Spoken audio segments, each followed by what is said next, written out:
ยิบนางเปลี่ยนสีเลย กิโลหมึกสดขึ้นมาเอาตัวนี้ ตกลงย่างไหมจะได้ถามเขาว่า ย่าง ย่างตัวเขียวตัวใหญ่ กี่ตัวโลเนี่ย ไม่รู้ยังไม่รู้เลย ขอก่อนแค่นั้น อ่ะลองช่างดูสิครับ หยิบ เป๊ะ โคตรแม่น โลนึง น่ะ ใช่หมึกสดมากเกาะนิ้วแม่ค้า1-2เลยค่ะไม่ได้ถ่ายรูปถ่ายวิดีโอเลยฉลามบุกฉลามทรายอันนี้ทรายใช่ไหมคะเอาไป ส่วนมากจะทำมาทำ ไม่งั้นเนื้อมันอ่ะ อ๋อนั่นน่ะเหรอที่อยู่ในถุงอะนะ อันนี้หอยเชลล์เปล่า หอยเชลล์ นี่อันนี้ เท่าไหร่ เนื้อ อะ ฉลาม หอยเชลล์ถุงละ200 นั้นหอยบิช หอยบิด 10 โล 300 โลละ300หอยบิช อืม หอยบิชนะคะหอยบิช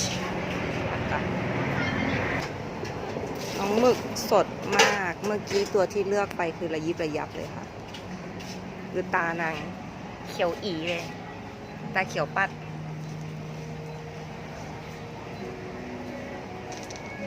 ตลาดช่องแสมสาร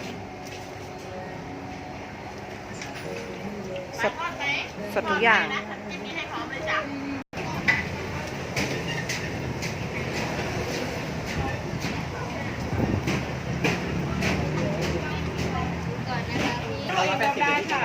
ไม่มีที่ลวก ต้องให้ลวกให้อันไหนดีเป็นไงอร่อยไหมอร่อยอันนี้ได้เนาะอันที่มันกรุบๆอ่ะไม่รู้อะเลือกไม่เป็นเอาไปเถอะอันไหนก็เอาไปเถอะ เอาลวกให้เรียบร้อย ใช่ พร้อมน้ำจิ้มเปล่า โอเค โอเค เดินตามที่หัวเรืองไปค่ะ น้ำท่วมนิดหน่อยค่ะ ว้าวกั้ง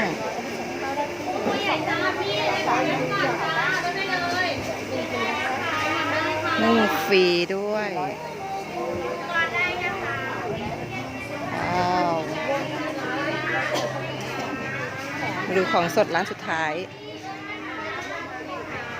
ร้านสุดท้ายมีอะไรสดอุ้ยกุ้งตัวใหญ่มาก28กุ้งตัวใหญ่เนาะเดี๋ยวนี้ไม่มีหอยอันนั้นละหอยอะไรนะหอยจงโดมอ๋อนึงไงเออใช่อุ้ยนี่ไงเป็นก็มีอ้วนดูดิ อืม โอ้ my god เบลเลอร์เลย ใหญ่มาก อันนี้เท่าไหร่100เหมือนเดิมใช่ปะ เหมือนเดิม เหมือนเดิม หอยจงโดม มีปลาห ช มึ อบ ก ของโปรด มีอะไรนะมีปลา มีปลาทอด ก็มี